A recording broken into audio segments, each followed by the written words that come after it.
Kean's pulling in a Cougar. We can do some steering stuff on it.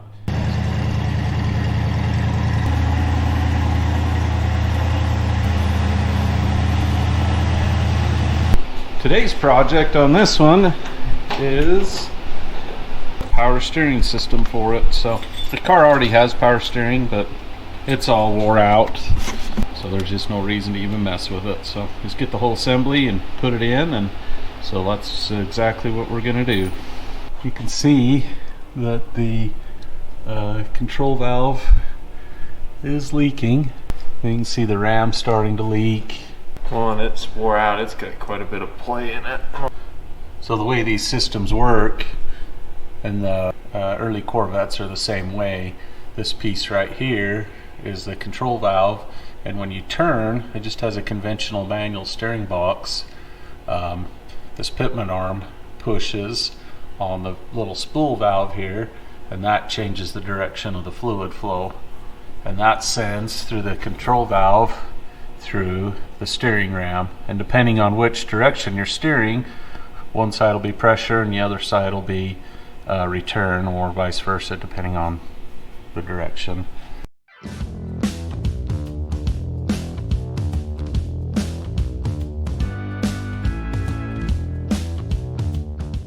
Got the old wore out stuff out. This that's pretty loose. Moves pretty freely by itself, so I think that's where most of his steering slop was out. So this one's how it should be, where you just got a little bit, because that's how it controls the spool valve.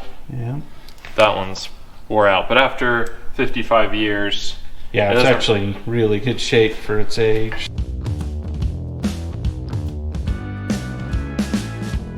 If you ever install one of these systems, it's super important that you get the right amount of slack in these lines right up here. Right here. We got the lines pulled where they need to be, so we have enough slack so they don't kink off. Running lock to lock.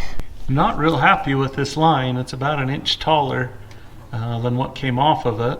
So that puts this bend right here in the rubber hose really close to the manifold. Not really a whole lot I can do with it. Everything looks good. We grease that. All the cotter pins are in, and it is ready for a test drive.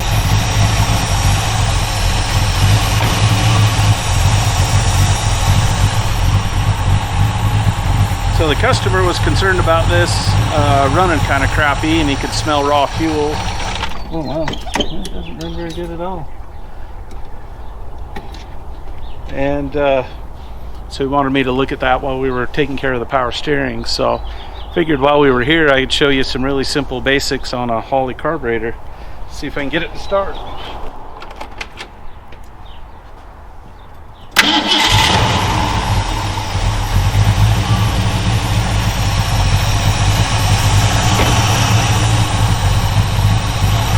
So I'm going to start with just starting with a basic idle mixture, and this screw right here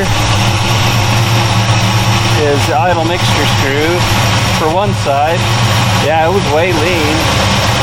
Yeesh. There's one on this side as well. Yeah, that one's got to be close. Yeah. Okay, so now it's idling high, and that's this screw right here.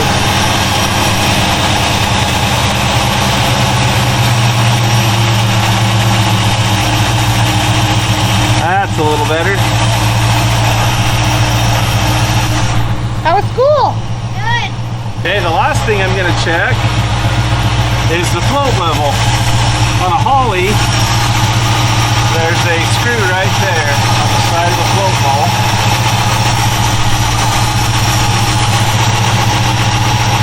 You can see where the fuel level is inside the carburetor.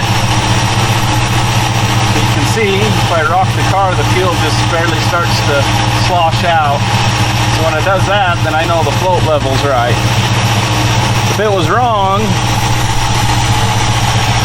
then I would adjust the float, or the needle and seat right here on these two. So this is the jam screw that holds it in place, and this nut adjusts the height of the needle that the float closes, so you adjust that up and down rather than adjusting the float itself. So, and there's one on a 4-barrel, so this is the primary side, and there's also one on the secondary side right there.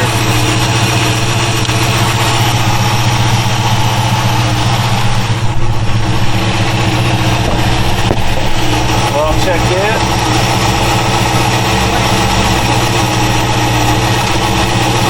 Oh well. That was a little bit low.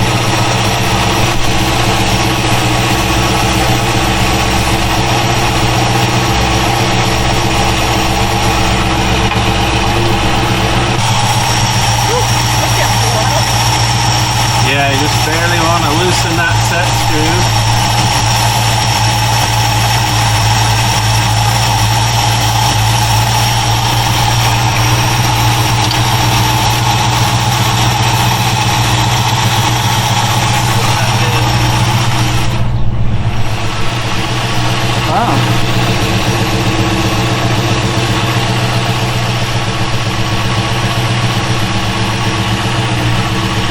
Oh, it's just right there. I can see the flat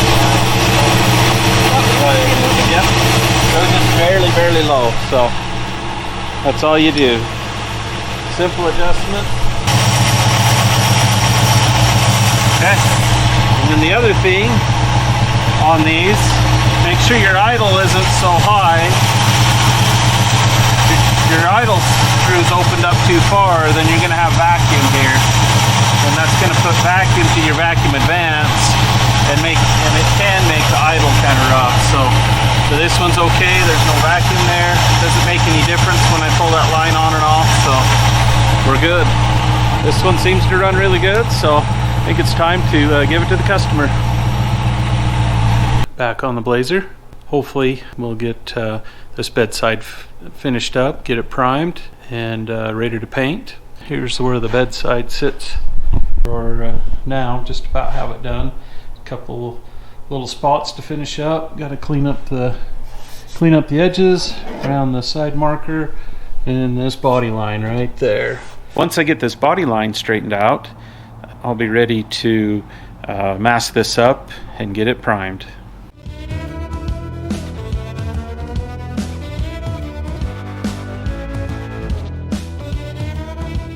Okay, got this panel finished up, waxed and greased it, sprayed my etching primer. Now I will blow tack and oops, wrong show. But I will blow it off again and tack it off and spray my primer on it. My primer's all mixed, ready to go. So here we go. Okay, back on the Blazer. The primer's been on for a few days. It's fully cured. So gonna try and block it out. I'd really like to get this painted.